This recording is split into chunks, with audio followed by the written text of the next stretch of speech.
bonjour à tous et bienvenue sur Mosaïque Cristal. Voici les titres du JT. Un nouvel espace dédié à la santé mentale et au social. La structure vient d'ouvrir ses portes à Rohrbach sur l'initiative de la communauté de communes du Pays de Bitche. 2 psychologues ont investi les anciens locaux administratifs de la CCPB. Pour sa 34e édition, le Zarland Trofeo fait étape dans le Pays de Bitche. Les cyclistes de moins de 18 ans qui participent à la Coupe du Monde Junior de l'Union Cycliste Internationale traverseront une partie du territoire samedi après-midi avant l'arrivée animée en plein centre-bourg de Bitche. Le festival franco-allemand Perspective bat son plein. Les arts de la scène sont à l'honneur des 2 côtés de la frontière. À Sarreguemines, une cérémonie était orchestrée par le Raoul Collectif sur la scène de l'Hôtel de Ville. Schwayenne et la Charente, c'est une histoire qui continue. Le week-end a été marqué par la visite d'une délégation de Charentais, ponctuée de symboles d'amitié et illustrée par des expositions retraçant l'évacuation en Charente de septembre 1939 à octobre 1940. La campagne pour les élections législatives se termine aujourd'hui sur Mosaïque Cristal. Nous avons enregistré dans les conditions du direct l'interview des 8 candidats de la 5e circonscription de la Moselle et nous les diffusons dans l'ordre du tirage au sort effectué en préfecture. Aujourd'hui, c'est au tour du 8e candidat Vincent Settlinger. Une interview à découvrir en fin d'émission. Aujourd'hui, on va aussi parler d'une série télévisée réalisée par Mosaïque Cristal. Alors, elle est centrée sur l'apprentissage. Les 2 jeunes héros de l'histoire sont sur le plateau, Claire Schmitt et Paul-Aimé Alice, ainsi que l'initiateur de cette aventure, Jean-François Reinert. Bonjour à tous les 3. Bonjour. Et merci de participer à cette émission. Alors, on va regarder tout à l'heure le premier épisode de cette série et puis ce sera bien sûr avec vos commentaires. Mais on commence d'abord cette émission avec l'actu. La crise sanitaire a révélé un manque d'offres de soins en santé mentale dans le Pays de Bitche. La CCPB a donc tout mis en œuvre pour accueillir sur son territoire 2 psychologues ainsi que des permanences en services médico-sociaux. Le but, renforcer l'offre de soins de proximité. Reportage de Morane Grandcola et Thibaut Desmerlet. Voici le tout nouvel espace dédié à la santé mentale et au social. Nous sommes à Rohrbach-les-Bitches, plus précisément dans les anciens locaux administratifs de la CCPB. Récemment, un diagnostic local de santé a démontré une offre en santé mentale insuffisante sur notre territoire. Pour la communauté de communes du Pays de Bitche, il fallait pallier ce manque rapidement. Parce que nous avons besoin de pouvoir être à la disposition des familles et lorsqu'on dit ça, au travers de cette période de crise, on s'est rendu compte qu'on a plus besoin aujourd'hui encore d'être accompagné. Parce que la question de la santé mentale, la question de la parentalité, toutes ces interrogations qui passent au travers de notre société méritent de trouver des réponses. Et donc l'intercommunalité doit pouvoir accompagner à la fois les professionnels et les familles pour qu'ils puissent trouver dans des lieux proches de chez eux ces réponses. 2 psychologues assureront l'offre de soins.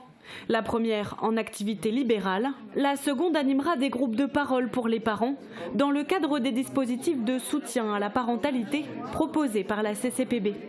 Après Bitche et Sarreguemines, Rohrbach devient également un nouveau point de chute pour le Centre Moselle Solidarité qui assure des permanences en services médico-sociaux. Assistante sociale, médecin en pédiatrie préventive ou encore service de protection maternelle et infantile, l'offre de soins est riche et concerne toutes les personnes, de la naissance à la fin de vie. En pleine désertification médicale, ce nouvel espace tombe à pic pour assurer un service de proximité de qualité. Plus que quelques jours avant de se rendre aux urnes pour voter, la campagne des candidats aux élections législatives se poursuit. Sébastien Ollier, 43 ans, enseignant à l'université à Paris et candidat sous l'étiquette Lutte ouvrière. Vendredi dernier, il est allé à la rencontre des employés d'Ineos à Ambach, à la sortie de leur poste. Christelle Réviaco l'a rencontré. Pour la 3e fois consécutive, Sébastien Ollier se présente aux élections législatives sous l'étiquette Lutte ouvrière. À 43 ans, ce professeur à l'université dans la région parisienne veut se battre pour un revenu juste pour tous. Ce qu'on veut faire entendre, c'est que la logique, ce serait qu'on répartisse le travail entre tous, qu'on utilise les profits, les bénéfices, les fortunes accumulées pendant ces dernières années pour répartir le travail et assurer un salaire correct à l'ensemble des travailleurs de ce pays, des retraités, des chômeurs, des handicapés qui ne peuvent plus travailler, mais qui ont le droit d'avoir une pension, un revenu de 2 000 € net pour pouvoir vivre correctement. Si Sébastien Ollier est élu, il veut notamment soutenir le pouvoir d'achat des Français. La vie, elle tourne quand même autour de notre revenu. Sans salaire, on ne s'en sort pas. Voilà, sans revenu. Oui, la question du pouvoir d'achat aujourd'hui, elle est cruciale. Et face à cette flambée des prix, il ne faut pas qu'on accepte ça. Il faut qu'on se donne comme objectif d'indexer les salaires sur les prix. Et ça, on l'obtiendra que par nos luttes. Pour le suppléer, Sébastien Ollier a à ses côtés Gilles Sébastien, ancien ouvrier à Continental, maintenant à la retraite. On l'a choisi parce qu'il représente nos idées, notre camp. Et en tant qu'ouvrier Continental, il pourrait exprimer à travers son exemple bien des choses qu'on met en avant. Pour Sébastien Ollier, le territoire est avant tout ouvrier. La 5e circonscription, c'est à la fois un territoire industriel, ouvrier, centré en grande partie sur l'industrie automobile. C'est un peu le poumon entre guillemets, mais un poumon qui malheureusement est victime du cancer du capitalisme parce que justement les industriels, en voulant faire plus de profit, ils suppriment des emplois. Plus que quelques jours avant le début des votes, rendez-vous dimanche pour le premier tour. La course internationale de vélo Saarland Trofeo fait son grand retour. Dès aujourd'hui et jusqu'à dimanche, des jeunes cyclistes âgés de moins de 18 ans vont pédaler en Sarre et en Moselle. Ils vont parcourir des centaines de kilomètres au cours des différentes étapes et ils seront de passage dans le Pays de Bitche. Une satisfaction pour le président de la CCPB, David Suc, et pour le président de la course, Michael Clivaux. Je vous propose de les écouter. Ça représente pour le Pays de Bitche l'excellence en matière sportive, ça représente pour le Pays de Bitche l'amitié franco-allemande, ça représente pour le Pays de Bitche la jeunesse en devenir et je crois que ça représente aussi pour le Pays de Bitche l'occasion au travers de cette arrivée d'organiser un petit village autour du sport. Et nous avons à cet égard invité un certain nombre d'associations sportives puisque l'arrivée se fera effectivement avenue Charles de Gaulle à Bitche à proximité de l'office du tourisme pour pouvoir, meubler, organiser, animer la fin de soirée avec évidemment quelques initiations à la pratique sportive. Le Saarland Trofeo est une course déjà internationale puisqu'elle est inscrite à la Coupe du Monde junior de l'Union cycliste internationale et effectivement une course qui se déroule aussi bien en France qu'en Allemagne et c'est une chose qui est pour nous en tant qu'organisateurs très très importante puisque c'est vraiment un symbole de la coopération franco-allemande aussi bien au niveau des autorités que des citoyens. Alors nous avons cette année 18 équipes nationales plus 5 équipes régionales, ça fait à peu près 120-130 coureurs. Et avis aux amateurs, si vous souhaitez voir le départ de la course, rendez-vous cet après-midi à 16h au parc archéologique du côté allemand à Rheinheim. Et la course sera de passage dans le Pays de Bitche samedi après-midi. Les jeunes cyclistes passeront par Obergaibach, Riemlin, Bettwiller, Urbach, Hautevillers et Schorbach avant l'arrivée animée à Bitche. Autre rendez-vous transfrontalier, cette fois côté culture, le festival Perspective bat son plein. Il a fait une première étape à Sarreguemines avec le spectacle La Cérémonie. Les comédiens et musiciens de Raoul Collectif ont bousculé les objets comme l'esprit des spectateurs en abordant des sujets de manière inattendue et avec beaucoup de véhémence. Guillaume Dumontail a assisté à la représentation à l'Hôtel de Ville.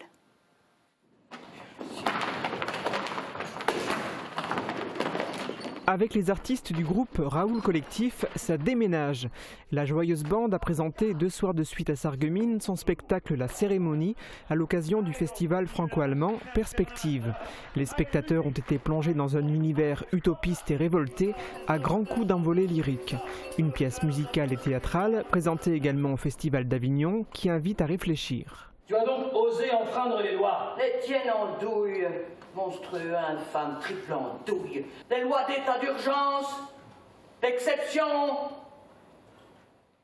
Et le festival Perspective se poursuit avec notamment la présentation d'un nouveau spectacle à Sarreguemines, Ghost Light, entre la chute et l'envol, qui sera joué sur la scène de l'Hôtel de Ville ce vendredi soir à 20h et samedi à 18h. Et maintenant c'est l'heure de souhaiter un joyeux anniversaire à Blizzard.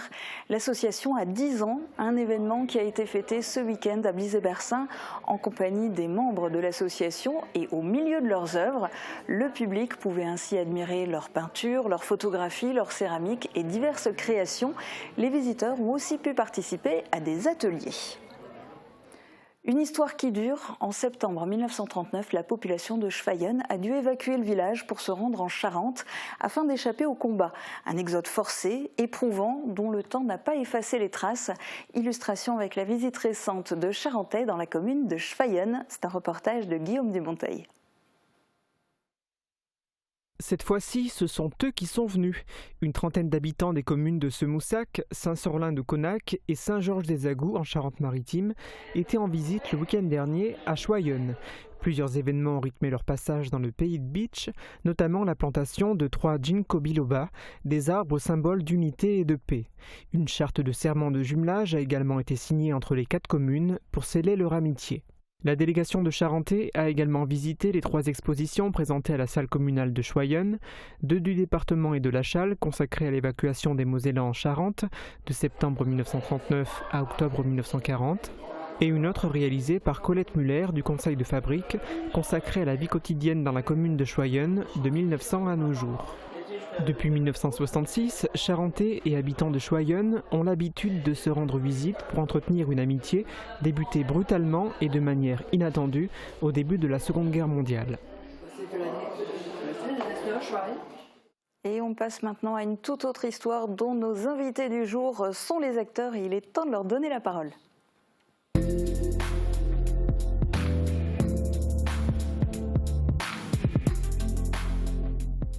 Alors depuis le début de cette émission, je vous parle d'une série télévisée. Je suppose que évidemment vous vous attendiez pas. Du coup, est-ce que parmi les invités, on est le directeur de l'UFA, Michel Roth, et pourtant Jean-François Reinert, c'est vous qui êtes à l'origine de cette série. Comment vous est venue cette idée ?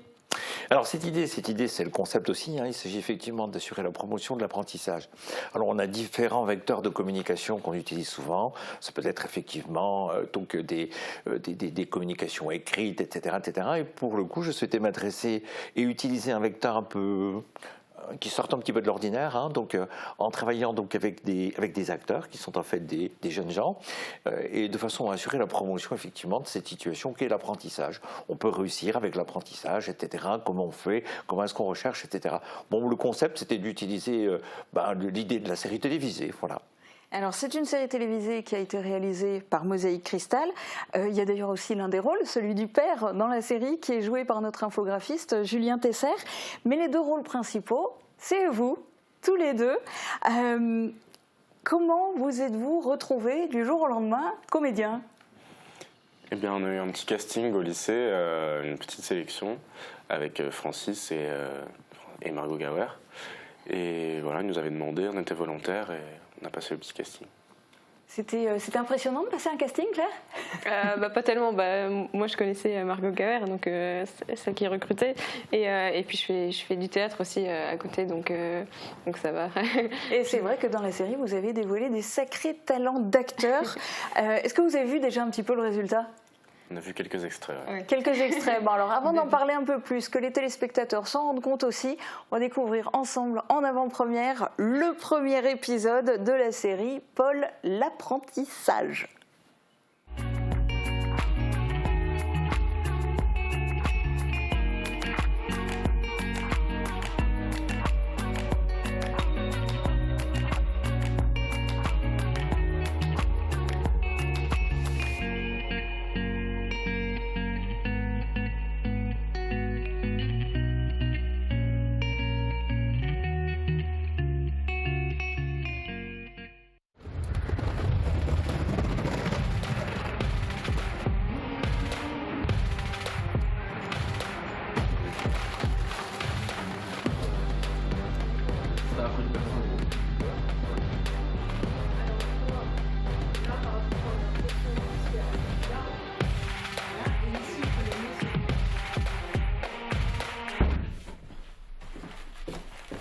Pose ce téléphone.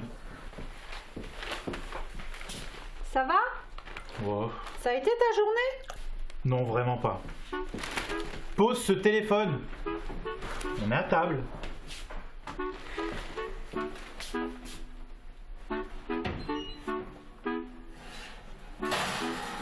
Un gratin de cannelloni pour les 2 hommes.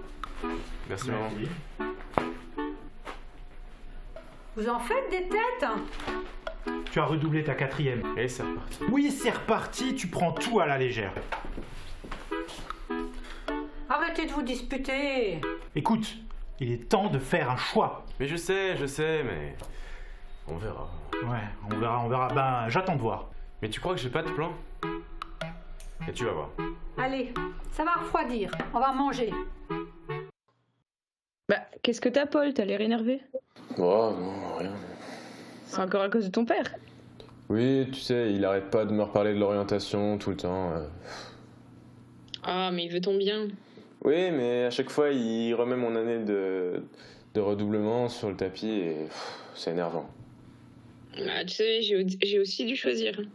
Oui, toi, tu feras une super infirmière. J'en doute pas, mais moi, c'est vraiment dur de choisir.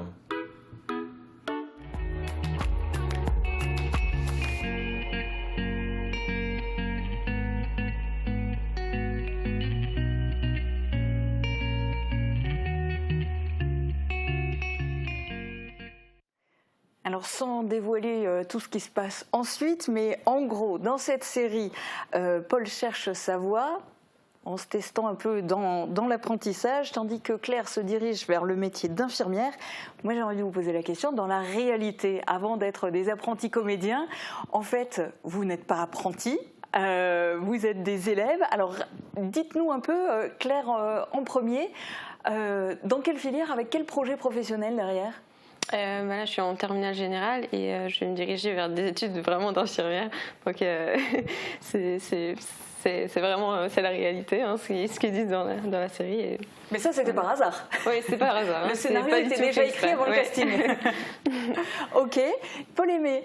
Là, moi, je suis aussi en terminale générale et je vais faire un bachelor en réalisation sonore, donc travailler dans le son, la musique, tout ça. Alors, dans cette série, le but, on l'a dit, hein, c'est quand même en premier lieu de faire la promotion de l'apprentissage. Pour vous, c'était important ou c'était juste fun de jouer dans une série ? C'était une expérience et je me suis dit, ça peut que nous apporter quelque chose, ça peut que nous être bénéfique. Donc j'ai testé. Et puis oui, après, c'est une bonne chose, je pense, de promouvoir l'apprentissage. Je pense que c'est quelque chose peut-être qu'on ne connaît pas assez et... ça paraissait comme un moyen alternatif, donc c'était intéressant. Est-ce que vous, au moment de votre orientation, vous étiez posé la question de vous diriger vers l'apprentissage ou vous étiez déjà fixé sur ce que vous vouliez faire ? Non, pas du tout. Moi, j'étais pas du tout au courant qu'il y avait l'apprentissage, justement. Donc, pour moi, c'était forcément en voie générale. Même technologique, c'était pas tellement visible. Et donc, c'était logique que j'aille en général. Moi, c'était général aussi. Voilà, comme je ne savais pas trop ce que je voulais faire, justement, c'était général. Ça m'a laissé du temps.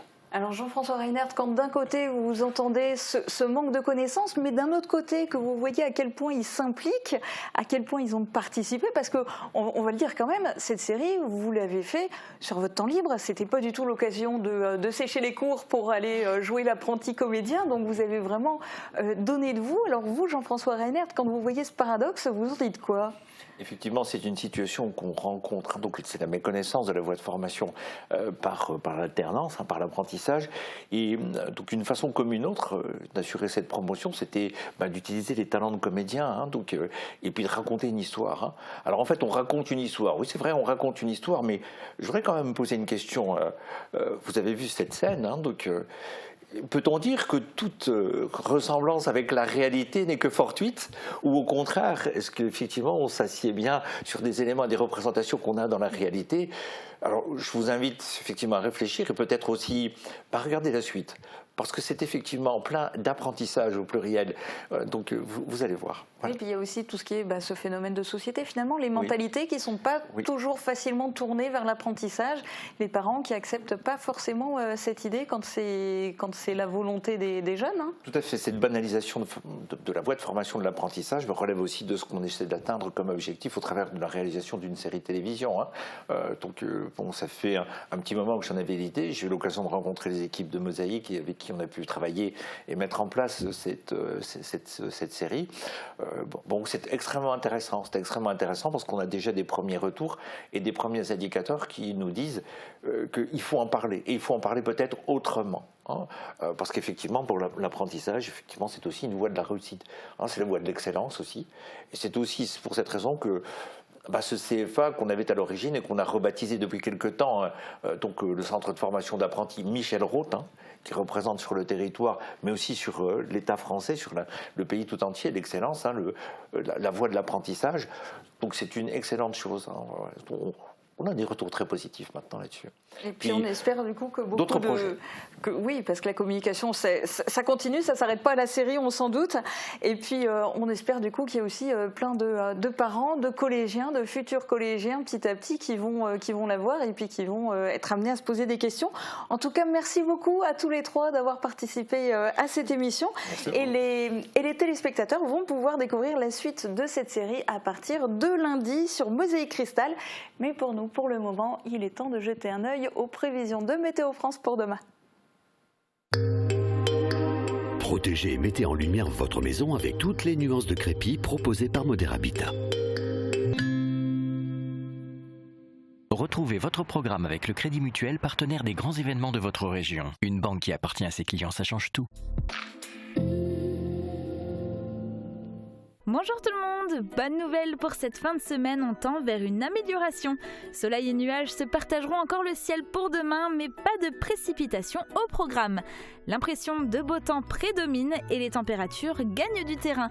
Les minimales iront de 8 à 9 degrés et les maximales de 22 à 23 degrés. Demain nous fêtons les Landry et il fera jour de 5h30 à 21h38. Passez tous une très belle journée et à demain. C'était votre programme avec le Crédit Mutuel, partenaire des grands événements de votre région. Une banque qui appartient à ses clients, ça change tout. La boîte à musique, c'est la référence pour les particuliers et les pros. Nos experts sont à votre service pour vous conseiller dans différents secteurs. Les instruments de musique, la location de matériel pour tout type d'événement, la numérisation de vos cassettes ou films Super 8, mais aussi pour l'installation de systèmes audio et d'éclairage en milieu professionnel ou à votre domicile. Toute la boutique est au prix du net. Retrouvez aussi tous nos articles sur notre site internet Music Good Deal. Création Coleman, fabrication de cheminées et poêles traditionnelles ou contemporains en faïence. Plus de 1000 références et 60 coloris. Création Coleman à Grosse-Bliederstroff, spécialiste de la cheminée sur mesure depuis 1979.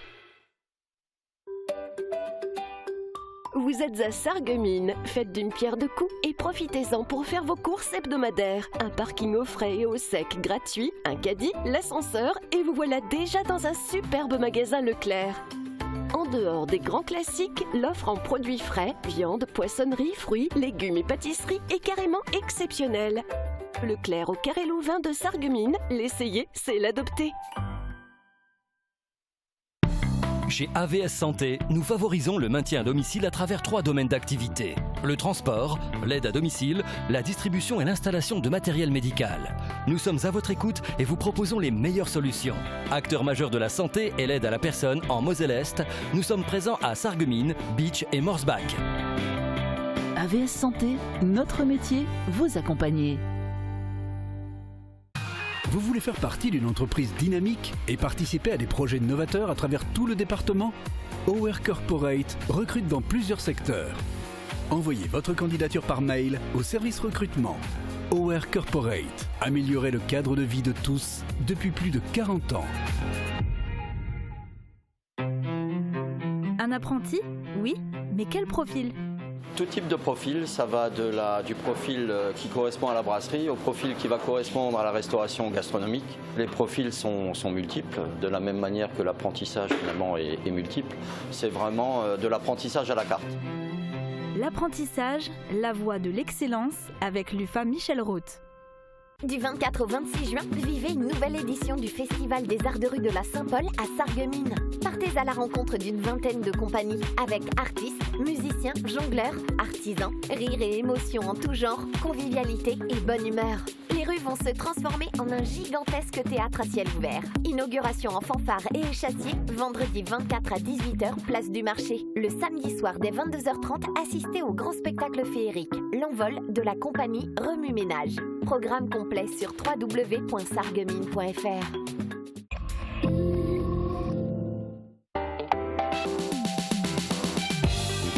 Urgence climatique. Quels sont les effets visibles sur notre territoire et quelles sont les solutions?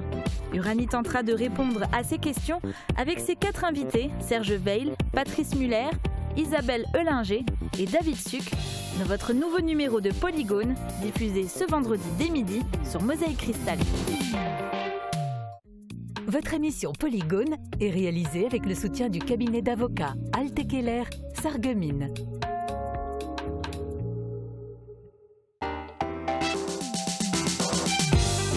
Dans la 5e circonscription de la Moselle, il y a 8 candidats pour un siège.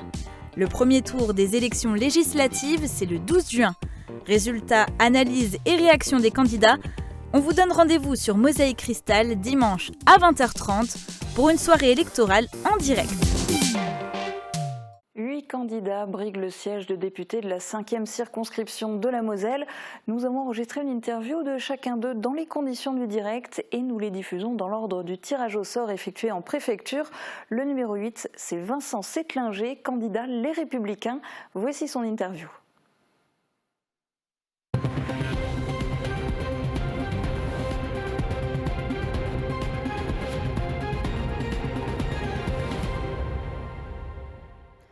Bonjour Vincent Settlinger. Bonjour Julia. Alors la première question ne concerne pas l'élu, mais l'homme. En dehors de vos mandats, qui êtes-vous ? Écoutez, j'ai 35 ans. Je suis donc maire de Rohrbach-les-Bitches et je suis notaire de profession. Et ma grande passion en dehors de ce mandat, c'est la course à pied, puisque je cours régulièrement dans Rohrbach ou dans d'autres communes du secteur. Et c'est vraiment, ça me permet de penser un peu à autre chose, de m'évader un peu dans les paysages du Pays de Bitche. Alors, concernant la politique, aux dernières législatives en 2017, vous étiez le suppléant de Céleste Lette. Cette fois, vous êtes candidat. Dites-nous pourquoi et pourquoi Les Républicains. Pourquoi je suis candidat ? Tout simplement parce que je pense qu'aujourd'hui, notre territoire de Sarreguemines-Bitche-Sarralbe a besoin à Paris d'avoir un avocat pour défendre nos communes, nos associations, nos entreprises. Parce qu'aujourd'hui, la politique qui est menée à Paris n'est pas acceptable. N'est pas acceptable à différents titres, notamment on pense au droit local, c'est une spécificité locale qui est régulièrement remise en cause. Et malheureusement, il n'y a aucune réaction des parlementaires actuels sur notre circonscription et sur les circonscriptions voisines en Moselle, alors que c'est quand même un héritage historique et ça a beaucoup de répercussions dans nos vies pratiques. On l'a encore vu il y a quelques jours avec cette suppression des 2 jours fériés de droit local pour les fonctionnaires territoriaux. Donc je veux vraiment, si je suis candidat, c'est vraiment pour être l'avocat, pour être le représentant de notre territoire à Paris. Et les Républicains ? Les Républicains, si vous voulez, il ne faut pas oublier que c'est une élection politique, puisqu'une élection législative, c'est certes un territoire, donc cette circonscription de Sarreguemines-Bitche-Sarralbe, mais c'est avant tout un positionnement politique, puisque à Paris, il y a des groupes politiques à l'Assemblée, et il faut avoir une étiquette. C'est important pour pouvoir peser, puisque une fois élu, vous siégez dans un groupe parlementaire politique. J'ai toujours été de droite, j'ai toujours été de centre-droite, et les Républicains aujourd'hui est le parti dans lequel je suis adhérent depuis maintenant quelques années. J'ai le soutien des Républicains, mais j'ai également le soutien de l'UDI, du Nouveau Centre, parce qu'aujourd'hui l'idée c'est d'avoir une union de la droite et du centre. Il n'y a pas d'autres candidats, alors que par le passé c'est vrai qu'on a souvent eu plusieurs candidats pour la droite et le centre ici, mais là on a vraiment voulu avoir une candidature unique pour pouvoir avoir le maximum de chances de l'emporter. Au-delà des étiquettes, est-ce que vous seriez prêt à voter pour une loi, quel que soit le parti dont elle émane ? Oui, je crois qu'aujourd'hui, il faut être constructif. Il ne faut en aucun cas être dans une opposition bête et méchante. Mais je crois qu'il ne faut pas non plus être dans l'excès inverse. On a vu par le passé que notre députée sortante était plus une VRP du gouvernement sur notre territoire qu'une représentante du territoire à Paris. Ça a été un peu un rapport inversé. Et ce rapport inversé, je veux le critiquer, je veux le supprimer parce que, encore une fois, c'est le gouvernement du peuple, par le peuple, pour le peuple. Et donc, ça doit venir du territoire et on doit pouvoir, à Paris, représenter notre territoire. Et il ne faut pas hésiter parfois à être pas d'accord avec les propositions de son parti ou de sa formation politique si ça atteint, si ça touche notre secteur. Je pense aussi aux frontaliers qui n'ont pas été beaucoup soutenus malheureusement ces dernières années, alors que malheureusement ils ont dû subir avec le Covid, avec des incompréhensions entre l'Allemagne et la France, un certain nombre de préjudices, mais malheureusement beaucoup d'élus étaient absents. Alors parlons de quelques grands thèmes nationaux qui sont invités dans cette campagne. Quelles sont par exemple les mesures que vous voudriez défendre concernant le pouvoir d'achat ? Alors concernant le pouvoir d'achat, c'est assez facile parce que le gouvernement a cru être le bon samaritain en proposant une réduction de 15 centimes par litre d'essence, alors que dans le même moment, on le voit en Allemagne depuis quelques jours, il y a une baisse du prix de l'essence beaucoup plus importante parce qu'on le sait très bien aujourd'hui, la grande proportion du prix de l'essence, ce sont des taxes. Ce sont des taxes et donc c'est facile pour le gouvernement de décider simplement de réduire un peu ces taxes pour que l'essence soit à un prix abordable, mais ce n'est malheureusement pas ce qui a été décidé par le gouvernement. Autre grande question qui appelle une réponse très courte. Pour vous, une pension de retraite complète, ça doit être à quel âge et avec combien d'années cotisées ? Alors, ce qui est sûr, c'est que je suis à 300% contre cette proposition du président de la République de mettre l'âge de départ à la retraite à 65 ans. Il l'a dit, il l'a répété, on en parle encore depuis quelques jours. C'est une vision extrêmement libérale de l'économie qui consiste à vouloir faire travailler les gens de plus en plus longtemps. Mais je pense que quand on regarde des personnes qui partent à la retraite à 62 ans aujourd'hui ou un peu plus tardivement, on a malheureusement un certain nombre de ces personnes qui ont des problèmes de santé et qui malheureusement n'ont pas le temps de profiter de leur retraite. Alors je vous laisse un peu imaginer, si demain c'est la retraite à 65 ans, ce sera encore bien pire. Je pense qu'aujourd'hui, on le sait très bien, on a un problème d'emploi, notamment les plus jeunes qui sont encore de façon importante au chômage, puisque contrairement à ce que le gouvernement affirme et claironne partout, le chômage n'a pas encore été totalement supprimé, il reste encore des personnes au chômage. Et moi, je préférerais que le gouvernement s'attaque à ce problème-là et permettre un plein emploi au niveau de la population en âge de travailler, donc les 20-25 ans jusqu'à 60 ans, et qu'on arrête de faire croire aux Français que la solution magique, ce serait de relever le taux de départ en retraite, lorsqu'on sait que beaucoup de seniors, de personnes de plus de 50 ans ont déjà du mal parfois à garder leur emploi parce qu'on sait que certaines entreprises préfèrent licencier des cinquantenaires pour prendre des plus jeunes. Donc je pense que voilà, il faut quand même prendre un peu en considération ces personnes et ne pas vouloir les faire travailler jusqu'au bout. Et concernant l'écologie et l'environnement, quelles sont selon vous les principales mesures à prendre ? Alors, par rapport à l'écologie, je pense qu'il faut tout d'abord arrêter avec cette volonté du gouvernement de forcer une métropolisation de notre territoire. On l'a vu les dernières années, on fait tout pour renforcer les grandes villes que sont Metz, Strasbourg, Nancy, au détriment de nos territoires ruraux. Pourquoi ? Parce qu'on veut par exemple augmenter le coût de la mobilité en augmentant le prix de l'essence, puisque aujourd'hui on a un coût de l'essence qui a augmenté à cause de la crise en Ukraine, mais il ne faut quand même pas oublier qu'avant le gouvernement a voulu augmenter le prix de l'essence pour des raisons écologiques. Ça c'est déjà le premier point. Deuxième point, je pense qu'on peut, au niveau local, avec des associations, avec des communes, des collectivités territoriales, mettre en place des initiatives très locales, très ciblées, qui vont permettre vraiment de réduire notre empreinte carbone et qui vont permettre aussi d'inculquer l'écologie, l'environnement aux plus jeunes. Parce que je crois que dans ce domaine-là, c'est quand même une prise de conscience qui doit imprégner toute la population pour que chacun d'entre nous ayons le réflexe d'être un peu plus proche de ces préoccupations écologiques, environnementales. Mais je pense qu'on n'arrivera pas en un claquement de doigts en disant il faut que la France soit plus verte. On n'arrivera pas à faire de cette façon-là. Je pense que ça passe vraiment par l'éducation des plus jeunes pour que demain, ces adultes en devenir aient tous le réflexe écologique et environnemental. Vous, de manière générale, quel est votre principal cheval de bataille ? Alors, je dirais, il y a effectivement le pouvoir d'achat, on en a parlé, mais il y a aussi la santé.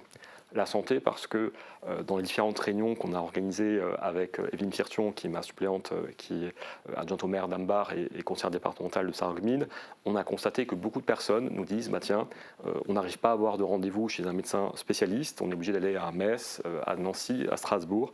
Et ça, je crois que c'est inadmissible. C'est inadmissible qu'aujourd'hui, lorsqu'on veut avoir un rendez-vous chez un ophtalmo, on doit attendre 8 mois, 1 an, alors que dans le même temps, quelqu'un qui souhaite aller chez l'ophtalmo à Nancy ou à Strasbourg ait un rendez-vous en 2 jours.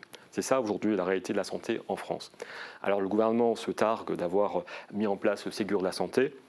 Ségur de la santé a permis effectivement une revalorisation des soignants, mais qui est largement insuffisante. Et quand on voit les difficultés aujourd'hui de l'hôpital de Sarreguemines, on constate qu'il faut vraiment investir massivement dans la santé. Il faut aussi peut-être réorienter les études de santé pour que nos jeunes médecins s'installent dans nos territoires ruraux, parce qu'on court vraiment à la catastrophe dans ce domaine-là. Et je crois que le gouvernement n'a pas encore pris la mesure de la catastrophe sanitaire qui est devant nous.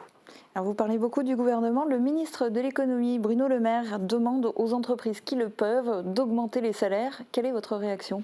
Alors, je pense que, effectivement, au vu de l'inflation actuelle, ça devient difficile pour beaucoup de Français de pouvoir faire les courses les plus sommaires, puisque les prix ont pris une proportion assez hallucinante. Je pense qu'effectivement, un certain nombre d'entreprises doivent jouer le jeu et doivent augmenter les salaires, parce que là aussi, ce n'est pas normal que des grosses entreprises françaises préfèrent augmenter constamment les dividendes pour les actionnaires, et ce, au détriment des salariés. Je pense qu'on a un capitalisme français qui est devenu un petit peu fou, contrairement à d'autres pays au capitalisme un peu plus raisonnable. Je pense notamment aux pays comme l'Allemagne ou les pays nordiques qui ont un capitalisme qui s'appuie beaucoup plus sur les salariés qu'en France, avec ce capitalisme, encore une fois, tourné vers l'actionnariat en premier lieu. Je voudrais que vous nous résumiez, pour vous, c'est quoi le rôle principal d'un député ? Alors, je l'ai dit en début d'interview, c'est avocat de notre territoire à Paris. Ça, je crois que c'est quand même un élément extrêmement important. Il y a certes le côté vote des lois qu'il ne faut pas occulter, mais il faut aussi pouvoir défendre les projets locaux, parce qu'on le voit bien dans plein de dossiers où parfois il y a une administration qui va bloquer un dossier. Et il faut qu'on puisse avoir un député sur notre territoire qui puisse dire ok, je vais voir tel ministère, telle administration et je vais obtenir l'accord qu'il faut pour le dossier, parce que c'est beaucoup une question de personnes aussi sur ce genre de projet. Et aujourd'hui, malheureusement, il nous manque vraiment cet avocat pour notre territoire. Alors il vous reste à peine un peu plus de 30 secondes pour vous adresser, si vous le souhaitez, directement aux téléspectateurs, aux électeurs. Qu'est-ce que vous avez envie de leur dire ? Écoutez, je voudrais simplement vous dire que les 12 et 19 juin prochains, ce sera une élection très cruciale pour l'avenir de notre pays, parce qu'il faut absolument mettre un terme et éviter que Emmanuel Macron ait une majorité très forte, parce que sinon on va tout droit vers des réformes qui seront très dures socialement. Et je critique également cet usage assez anormal de ce cabinet de conseil américain McKinsey. On en a beaucoup parlé et c'est pas normal. Je pense qu'on a des fonctionnaires qui sont de qualité et il faut leur faire confiance et cesser de vouloir comme ça faire des cadeaux à des grandes entreprises américaines qui ne payent même pas d'impôts en France parce qu'elles s'arrangent pour ne pas en payer. Donc il faut vraiment voter massivement pour des candidats qui feront entendre la voix de notre territoire et non pas la voix du gouvernement sur notre territoire. On a des ministres, des préfets pour ça, on n'a pas besoin d'avoir un VRP de plus du gouvernement chez nous. Eh bien, ça sera votre mot de la fin, puisque c'est déjà la fin de cette interview. Et rendez-vous donc dimanche 12 juin pour le premier tour des élections législatives.